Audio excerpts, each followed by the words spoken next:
రక్షకుడైనటువంటి యేసుక్రీస్తు నామములో మీ అందరికీ వందనాలు.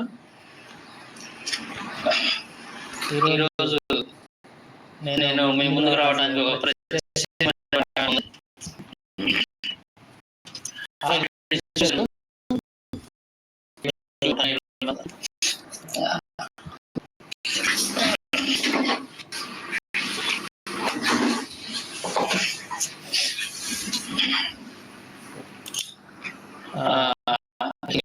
కారణం ఏంటంటే పెట్టడానికి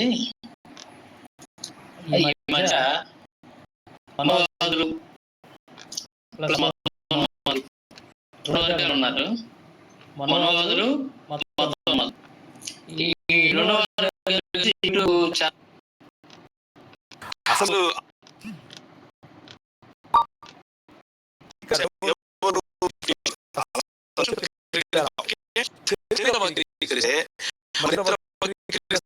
రాయాలి కదా, చరిత్ర వక్రీకరిస్తే బుద్ధుడు లేడని రాయాలి కదా, చరిత్ర వక్రీకరిస్తే కులమే లేదని రాయాలి కదా, చరిత్ర వక్రీకరిస్తే కదా. వాళ్ళు ఎందుకు ట్రాన్స్లేట్ చేస్తారు, వాళ్ళు ఎందుకు తీసుకొచ్చి మనకి ఇస్తారు? 1500 సంవత్సరాల క్రితం రాసివే లేదు కదా, చదువే లేదు కదా ఎవరికి రాయటానికి.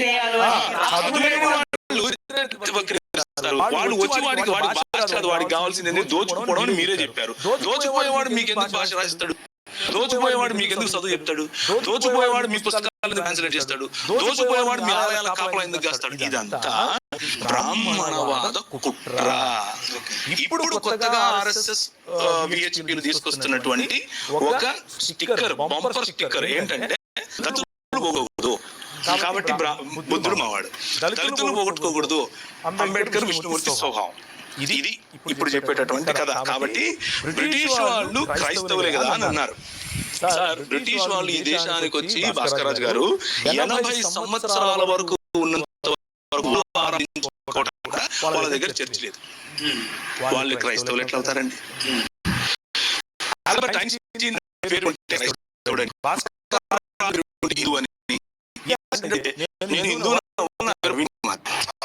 అది కాదు సార్ స్టాండర్డ్.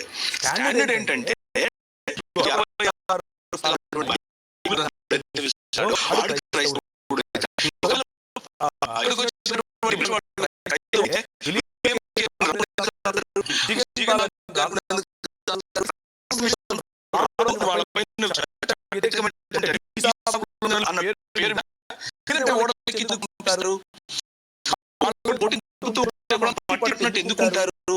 ఎందుకుంటారు? క్రైస్తవ భావజాలానికి క్రైస్తవులు ఉంటారు, వారందరూ హిందువులైనా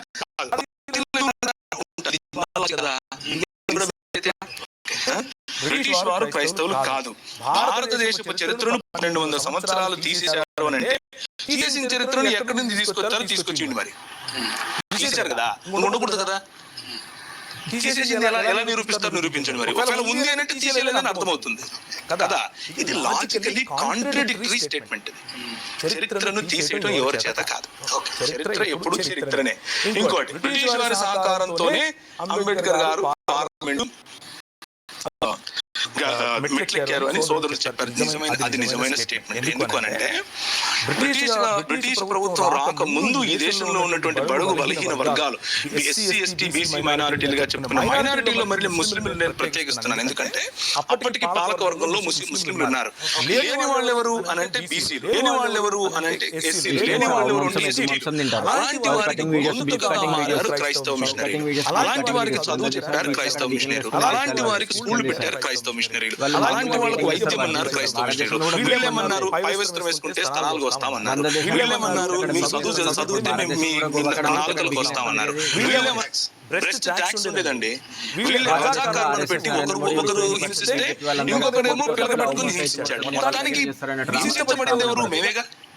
మాకు వాయిస్ అయినారు ఎవరు? బ్రిటిష్ వాళ్ళందరూ కాదు. వాళ్ళలో ఉన్నటువంటి క్రైస్తవ భావజాలం తెలిసినటువంటి వాళ్ళు. అలాంటి వాళ్ళు వెనక నిలబడ్డారు కాబట్టి ఫూలే గారి భార్య సతీమణి గారికి వారు చదువు చెప్పారు. ఫూలే గారు నిలబడడానికి కారణం బ్రిటిష్ మిషనరీలు కాదా? అంబేద్కర్ గారి చదువు కోసం మిషనరీలు కాదా కారణం? ఆయన వెళితే ఇంగ్లాండ్ లోను మరియు అమెరికాలోను ఆయన ఆదరించిన క్రైస్తవులు కాదా? ఆయన నిలబెట్టింది క్రైస్తవులు కాదా? సైమన్ గో బ్యాక్ అని వీళ్ళు అరిస్తే సైమన్ వస్తాను అని వరకు క్రైస్తవుడు కదా.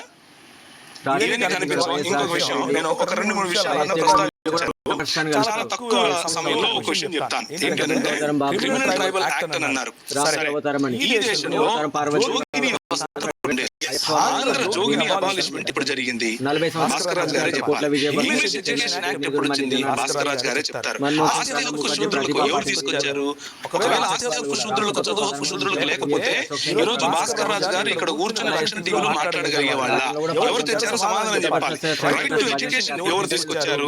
ఆయన డాక్టర్ అయ్యారుగా, ఎలా అయ్యారు? యేసుక్రీస్తు ప్రపంచాన్ని ఎట్లా పుట్టించారు? ఒక వైద్యుడు, ఒక చోరుడు ఇద్దరు సమానం అని చెప్పేటటువంటి సనాతన ధర్మం ఇక్కడ. రైట్ టు ఎడ్యుకేషన్ ఫర్ శూద్ర అని చెప్పేటటువంటి ఈ యాక్ట్ 1913 ఎక్కడ? ఈ రెండిట్లో దేని వల్ల మీరు డాక్టర్ అయ్యారు? మీకు సమాధానం చెప్పాలి.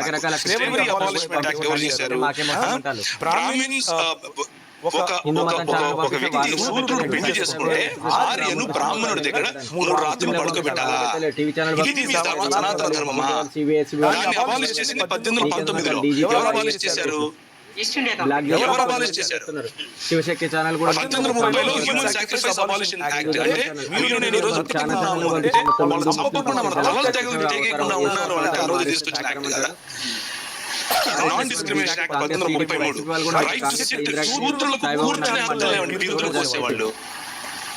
ఈ రోజు టీవీల ముందు మాట్లాడుతున్నారు అంటే కారణం ఏంటి? ఏ యాక్ట్ కారణంగా? ఈ ట్రైబల్ యాక్ట్ గుర్తొచ్చిందా? అది చేయించింది బ్రాహ్మణ సముదాయం కాదా? వాళ్ళు ఇష్టం వచ్చినట్టు చేసుకుంటారు. నాచ్ కమ్యూనిటీ అన్నటువంటి ఒక కమ్యూనిటీ ఉండేది. బలహీన వర్గాలకు, దళిత సహోదరులు వాళ్ళు అర్ధనగ్నంగా లేకపోతే పూర్తి నగ్నంగా దేవాలయాల ఎదుట డాన్స్ చేయించేవారు. ఇంతవరకు రెడ్డి గారు చెప్పారు అన్నమాట. అంటే భజన చేసేటటువంటి వీళ్ళను కూడా ఎవరైతే నాచ్ కమ్యూనిటీగా పిలిచారో, దేవదాసి కమ్యూనిటీగా పిలిచారో, జోగిని కమ్యూనిటీగా పిలిచారో వీరిని ఉమ్ముడుగా ఒక పక్క చూస్తూ వీరు పెళ్లిళ్ళు చేసుకోకుండా పిల్లలు కనాలి అని చెబుతూ కాదు వీళ్ళు కళాకారులు అని పేరు పెట్టి వారి కోసము దాన్ని ఏమంటారు హైకోర్టులో పిటిషన్ వేస్తే కొట్లాడుతుంటే ఈ సనాతన ధర్మ సంరక్షకులు ఏమంటారంటే ఇది మా సంస్కృతి అంటారు. ఏదండి మీ సంస్కృతి? మాడలను అర్ధనగ్నంగా చేసి నాట్యం చేయడం మీ సంస్కృత? అది కాపాడటం కోసం మీరు నిలబడతారా? దానికి వ్యతిరేకంగా పోరాడితే అలాగా వచ్చావని సరి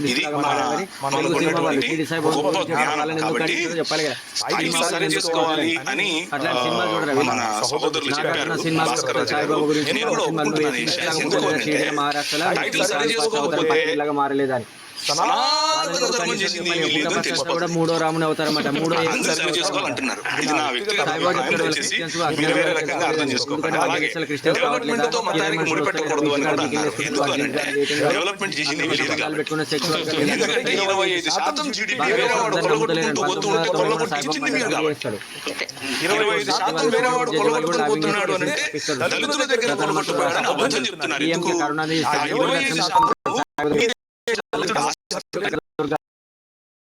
పెట్టుకున్న దాన్ని ఏమంటారు, కొబ్బరికాయ చెట్టు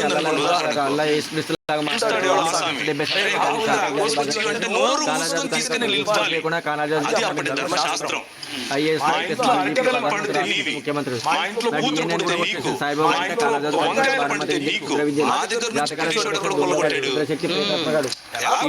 విజ్ఞాన వేదికలు కూడా వస్తారు.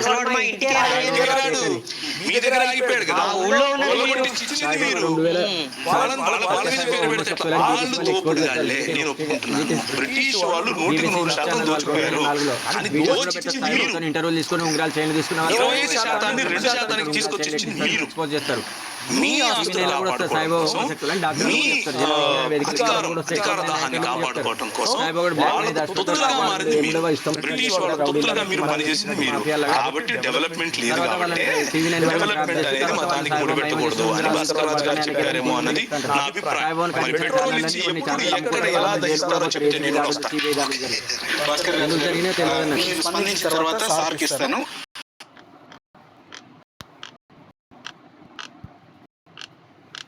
నేను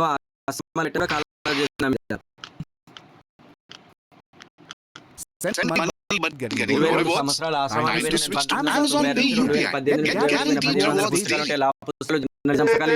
నేను ఇందాక చెప్పాను, ఈ ఉపన్యాసం నేను ఒక చోట ఇవ్వలేదు, కొన్ని వందల మీటింగ్లో వందల గ్రామాల్లో చెప్తూనే ఉన్నాం. రాజ్యాంగం ప్రకారం భారతదేశంలో ఎవరైనా చర్చి కట్టుకోవాలంటే లోకల్ అథారిటీస్ పర్మిషన్ సరిపోదు, జిల్లా కలెక్టర్ గారు మాత్రమే పర్మిషన్ ఇవ్వాలి. జిల్లా కలెక్టర్ పర్మిషన్ ఇవ్వాలి అంటే అక్కడ చుట్టుపక్కల బస్తీలో ఉన్నటువంటి వ్యక్తులు అందరూ కూడా లిఖిత పూర్వకంగా అబ్జెక్షన్ సర్టిఫికెట్ ఇవ్వవలసిందే. లిఖిత పూర్వకంగా ఎన్ఓసి లేకుండా, ఎన్ఓసి తీసుకోకుండా, జిల్లా కలెక్టర్ గారు పర్మిషన్ లేకుండా కట్టిన చర్చిలన్నీ కూడా అన్ని కూడా ఇల్లీగల్ కిందకే వస్తాయి. వాళ్ళు రెసిడెన్షియల్ పర్మిషన్ అన్న తీసుకుంటారు, లేకపోతే కమర్షియల్ పర్మిషన్ అన్న తీసుకుంటారు, కానీ అఫీషియల్ గా చర్చి పర్మిషన్ తీసుకొని మాత్రమే చర్చి నడపాలని మేమందరం చెప్తున్నాం. ఈ రకంగా చాలా గ్రామాల్లో, చాలా మండలాల్లో, చాలా జిల్లాల్లో మన కార్యకర్తలు కానీ వీళ్ళందరూ కూడా చాలా ముందుకెళ్లి చాలా వాటిని ఊహించడం జరుగుతుంది. చర్చలు కట్టుకునే విషయంలో మీరు చెప్పారు కాబట్టి చాలా మంది చర్చెస్ ఈ రోజు ఎట్లా కట్టుకోవాలి, రాజ్యాంగబద్ధంగా మీరు ఎట్లా పర్మిషన్ తెచ్చుకోవాలన్న సూచన మీరు చేయాల్సిన అవసరం ఉంది కదా. రాజ్యాంగ పరిరక్షకులు, మేము తక్కువ రాజ్యాంగ పరిరక్షకులం. చెప్పండి, మీ పద్ధతినే ఫాలో అంబేద్కర్ గారు చెప్పారా? ఇది 2012లో రిలీజ్ అయినటువంటి జియో అని ఆయన మాట్లాడుతున్నారు కదా. దేశాల్లో 2012లో అంబేద్కర్ గారు వచ్చి మాట్లాడారంటే చెప్పారండి 376 జియో అంటున్నారు, 376 జియో పాస్ చేయండి అని చెప్పి అంబేద్కర్ గారు వచ్చి చెప్పారా? తర్వాత రాజ్యాంగంలో ఉందంటున్నారు. అసలు రాజ్యాంగానికి ఒక స్టాట్యూట్ కి అంటే పార్లమెంట్ చేసినటువంటి ఒక చట్టానికి గవర్నమెంట్ రిలీజ్ చేసేటటువంటి ఒక జియో అలాగే ఒక న్యాయస్థానం ఇచ్చేటటువంటి తీర్పు ప్రెసిడెంట్ జ్యుడిషియల్ ప్రెసిడెంట్స్ కి తేడా తెలుసా? ఏమీ తెలియకుండా అమాయక ప్రజలను ముందు కూర్చోబెట్టుకుని, చప్పట్లు కొట్టే ప్రజలను ముందు కూర్చోబెట్టుకుని వాళ్ళకి అసలు ఏది చట్టం గురించి వాళ్ళ ముందు పోసు కొడుతూ రాజ్యాంగంలో అంబేద్కర్ ఇలా మాట్లాడారు అని చెప్తే వాళ్ళు చప్పట్లు కొట్టేస్తున్నారు. అదే కరెక్ట్ అనుకుంటున్నారు. వాస్తవానికి మనం జాగ్రత్తగా ఆలోచిస్తే రాజ్యాంగంలో ఏ భవన నిర్మాణానికి సంబంధించినటువంటి నియమాలు రాజ్యాంగంలో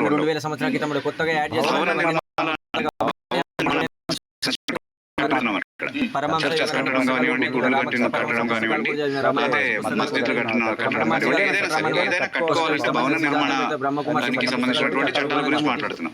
అవి ఒక్కొక్క ప్రాంతానికి సంబంధించినటువంటి పరిస్థితులను బట్టి గవర్నమెంట్ ఆయా సమయాల్లో జియో విడుదల చేస్తుంది. ఆ నియమాలకు కట్టుబడి చేస్తే అది లీగల్ అవుతుంది, లేకపోతే ఇల్లీగల్ అవుతుంది. ఏ కట్టడమైనా ఏ భవనమైనా అది చర్చ్ కావచ్చు, గుడి కావచ్చు, ఏదైనా కావచ్చు. నేను ఉండడానికి కట్టుకునే ఇల్లు కూడా కావచ్చు. చట్టబద్ధం కానటువంటి ఏ భవనాన్నైనా గవర్నమెంట్ తొలగించేసేటటువంటి అధికారం వాళ్ళకు. అయితే ఇప్పుడు ప్లేస్ ఆఫ్ వర్షిప్ వచ్చేసరికి ఆయన ఏమంటారంటే చర్చ్ కట్టుకోవాలంటే ఈ ప్రొసీజర్ ఉందంటున్నారు. ఒక చర్చికి మాత్రమే ఏ ప్రొసీజర్, ఏ గవర్నమెంట్ లక్షల కోట్లు వేల కోట్లు ఒక చర్చికి మాత్రమే ఏ ప్రొసీజర్ ఉండదు. ఏ ప్రొసీజర్ చర్చికి వర్తిస్తుందో అదే గుడికి కూడా డబ్బులు రావు. అదే మస్జిద్ కూడా వర్తిస్తుంది. అయితే ఇక్కడ అందరూ అర్థం చేసుకోవాల్సింది, ఏ మతానికి చెందిన వాళ్ళని అర్థం చేసుకోవాల్సింది ఏంటంటే ఏ జియోలో కూడా చుట్టుపక్కల ఉన్న వాళ్ళ ఎన్ఓసి తీసుకోవాలన్నటువంటి నియమం ఎక్కడా లేదు. రాజ్యాంగం వదిలిపెట్టండి, జియోలో కూడా లేదు కనీసం. ఎందుకో చెప్పాలి. ఇది కేవలం ఆర్ఎస్ఎస్ వాళ్ళు చేస్తున్నటువంటి ప్రచారం. ఇది ఆర్ఎస్ఎస్ వాళ్ళు చెప్పట్లేదు అని ఆయన అంటే ఆర్ఎస్ఎస్ వాళ్ళే కావాలని చేస్తున్నటువంటి ప్రచారం ఇదంతా కూడా. అది కూడా చర్చెస్ పైన ఒక నిమిషం ఎగ్జాక్ట్లీ అక్కడ వింటున్న వాళ్ళు చెప్పడం అంటే క్రైస్తవ విలువల్ని ఎత్తిపట్టుకునేటటువంటి రాజ్యాంగం ఇది. And every Christian to be proud of this constitution. Okay, నేను రామకృష్ణ గారి దగ్గర నుంచి మనందరి మేలు కోసం తెలుసుకోవాలనుకుంటున్న విషయం ఏంటంటే భారతదేశ రాజ్యాంగంలో కట్టుకోవాలి అన్న ప్రొసీజర్ ఎక్కడ డిస్కస్ చేయబడింది? మన రాజ్యాంగంలో ఏ పార్ట్లో లేకపోతే ఏ షెడ్యూల్లో చర్చ్ నిర్మాణానికి సంబంధించినటువంటి ప్రొసీజర్ ఎక్కడ డిస్కస్ చేయబడింది? దానికి సంబంధించిన ఒక ప్రొవిజన్ మన భారతదేశ రాజ్యాంగంలో ఉన్నటువంటి ఆర్టికల్స్ లో ఎక్కడైనా మీరు ఉంది అని చాలా ఇప్పటివరకు వందలాది స్థలాల్లో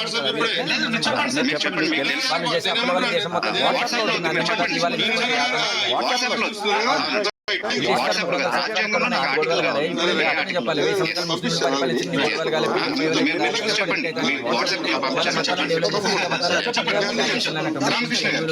బౌద్ధ మతం, జైన మతం, అన్ని మతాలు నేను ఇప్పుడు ఇదివరకు వేరే దేశం వాళ్ళు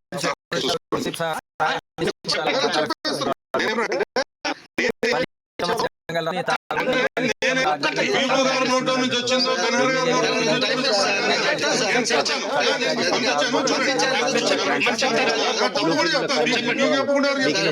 చెప్పడం కోసమే దేశ ప్రజలకు చెప్పడం కోసమే నేను ఇక్కడికి వచ్చాను. మొదటిది ఏదైతే బాలీవుడ్ ఓల్డ్ లిస్ట్ లో రాసుకున్నానో యూట్యూబ్ సెర్చ్ అడిగిన ప్రశ్న ఎట్లా కట్టుకోవాలనేది రాజ్యాంగంలో ప్రార్థనా మందిరాలు 1971 బికినీ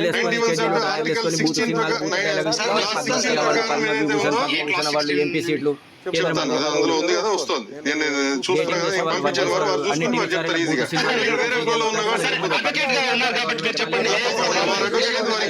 ఖండించారు రామకృష్ణ గారు మరి ఎలా చదివారో లేదో నాకు తెలియదు, ఆయన అడ్వకేటో నాకు తెలియదు. జాన్ లింగం గారు లైన్ లో ఉన్నారు, తీసుకుంటాం. సంబంధం లేదు అడ్వకేట్ కాదు, అడ్వకేట్ కాదు.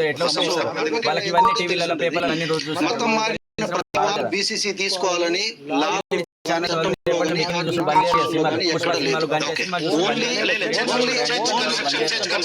అట్లాంటి వాటి ఇది చెప్పండి ఫస్ట్ చర్చ గురించినటువంటి విషయం చూసుకుంటే గ్రామంలో ఉన్నటువంటి వాళ్ళందరూ పర్మిషన్ తీసుకున్నాక వాళ్ళు ఇస్తాడు లేకపోతే ఇవ్వకూడదు అనే నిబంధన ఏ చట్టంలో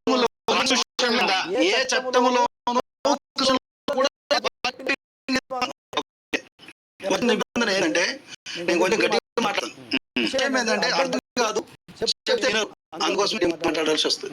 చెప్పండి మీ సబ్జెక్ట్. వారు అడిగినటువంటి మాట ఏంటంటే గ్రామంలో ఉన్న వాళ్ళందరినీ ఇల్లు తిరగాలి, పర్మిషన్ ఇవ్వచ్చా ఇవ్వకూడదా అని చెప్పి పర్మిషన్ తేవాలి, ఇవ్వద్దని చెప్తేనే పర్మిషన్ ఇవ్వాలి అని రాజ్యాంగంలో కానీ ఏ చట్టంలో కానీ ఎక్కడ కానీ ఆ నిబంధన లేదు. పూర్తిగా మిస్లీడింగ్ గా ఫ్యాక్ట్. వీళ్ళ ఎందుకో చెప్పాలి హిందూ మతాన్ని విమర్శించారు, హిందూ మత గ్రంథాలు చర్చలు కడతారు. అదే భారతదేశాన్ని భారతదేశం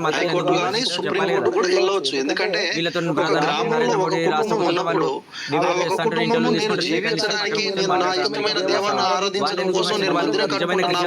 వాళ్ళకి మతం కూడా మారలేదు.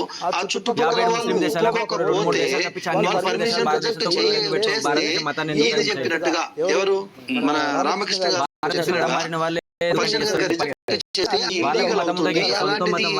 రాజ్యాంగబద్ధమైనటువంటి కాబట్టి దాన్ని ఛాలెంజ్ చేస్తూ మనం హైకోర్టులో చేసుకొని పర్మిషన్ తీసుకోవచ్చు. పథకాలు పెట్టి ఆర్టికల్ 16 లో కానీ ఆర్టికల్ 14 లో కానీ ఆర్టికల్ 21 లో కానీ ఆర్టికల్ 25 లో కానీ అయిపోయింది. ఏంటంటే ఒక చట్టం గురించి చెప్పొచ్చు.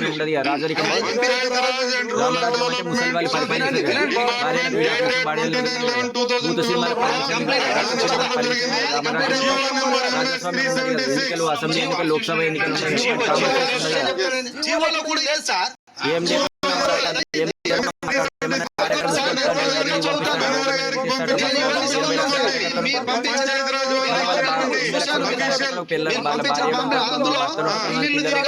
పర్మిషన్ తీసుకోవాలంటే ఇస్తేనే పర్మిషన్ ఇవ్వాలి.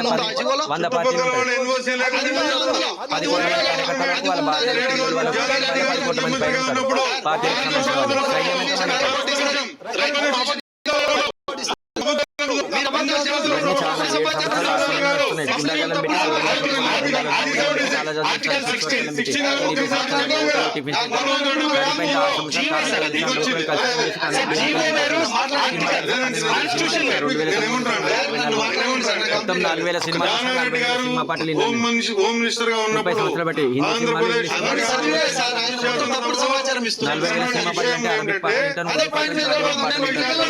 Telugu language Hindi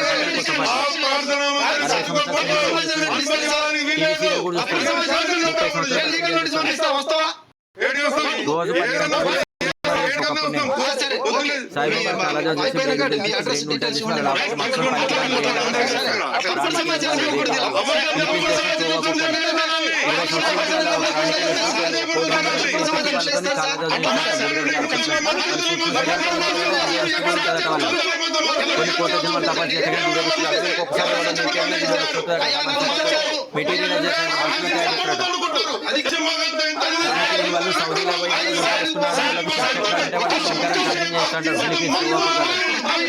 Philippines country పాఠాలు కూడా పలకరావద్దని ఒక మనసులో అంటారు.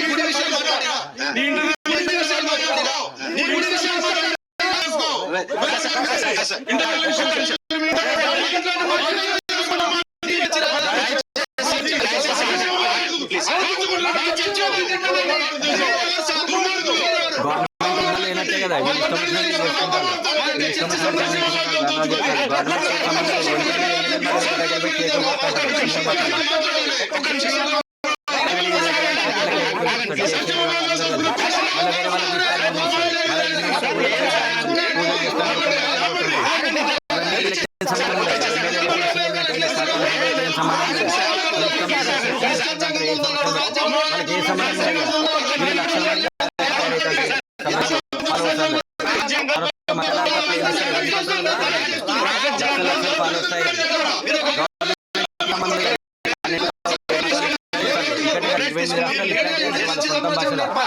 తెలుగులో గురించి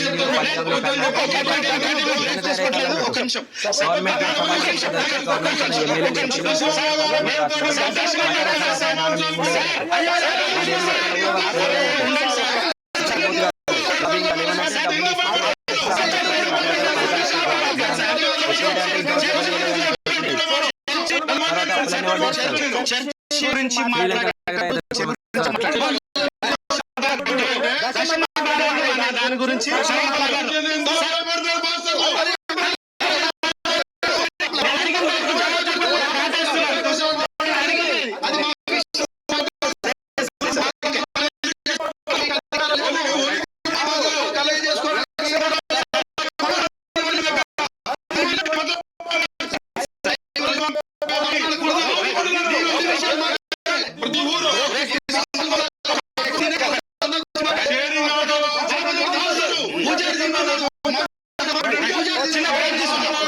తీసుకున్నాం.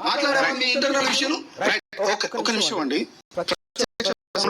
ఇప్పుడు మనము సబ్జెక్ట్ అయిపోతున్నాము.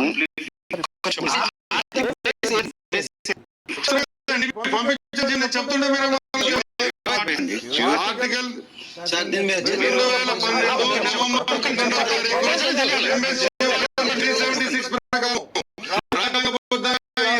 376 ప్రకారం ఎంఎస్ నెంబర్ 376 నవంబర్ 2012 లో వచ్చినటువంటి జీవో నెంబర్ 376 ప్రకారము ఇందాక నేను చెప్పినటువంటి ఈ చర్చల గురించి రాజ్యాంగం ప్రకారం వచ్చే జీవో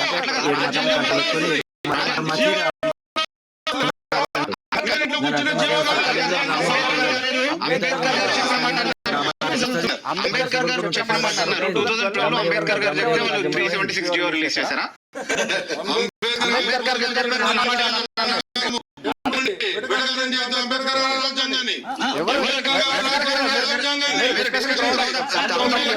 అంబేద్కర్ గారు మీరు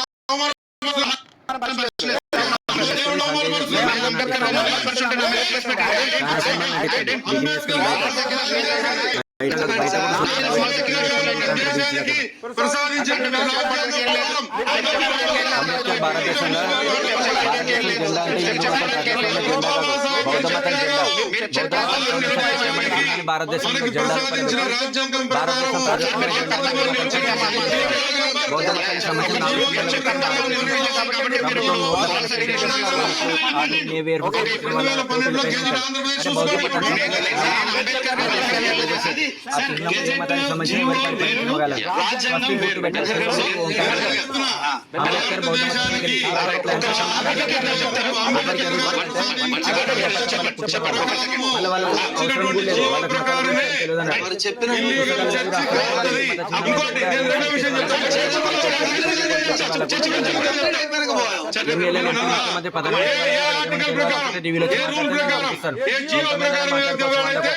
భారతదేశంలో ఉన్నటువంటి ఆంధ్రప్రదేశ్లో ఉన్నటువంటి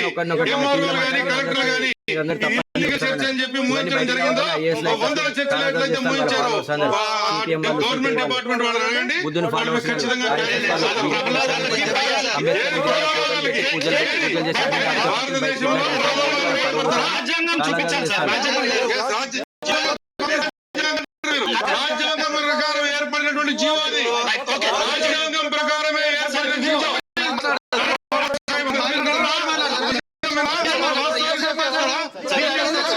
నలుగురు కలిసి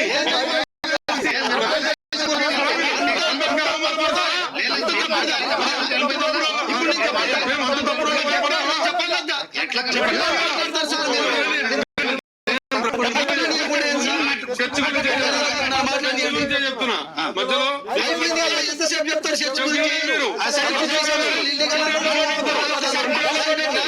ఇల్లీగల్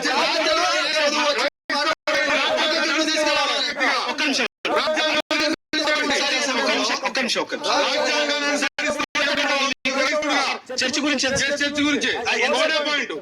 పాయింట్ చెప్తాను. చెప్పండి. చెప్పండి. రాజ్యాంగాన్ని అనుసరిస్తామని చెప్తున్నటువంటి క్రైస్తవుల మేము ఒకటే ప్రశ్న. డాక్టర్ బాబాసాహెబ్ అంబేద్కర్ గారు ఈ భారత ప్రజలకు ప్రసాదించినటువంటి రాజ్యాంగబద్ధంగా ఏర్పడినటువంటి జీవో 376 జీవో ప్రకారము ఏదైతే మత సంస్థలు పక్కన ఉన్నటువంటి యూనివర్సిటీ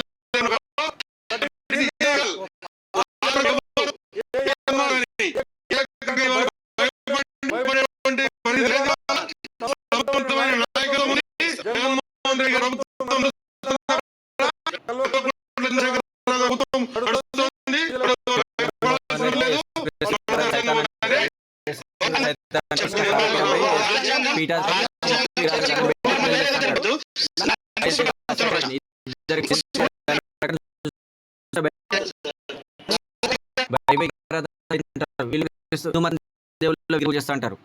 అప్పుడు సైతాన్లు అవుతారు.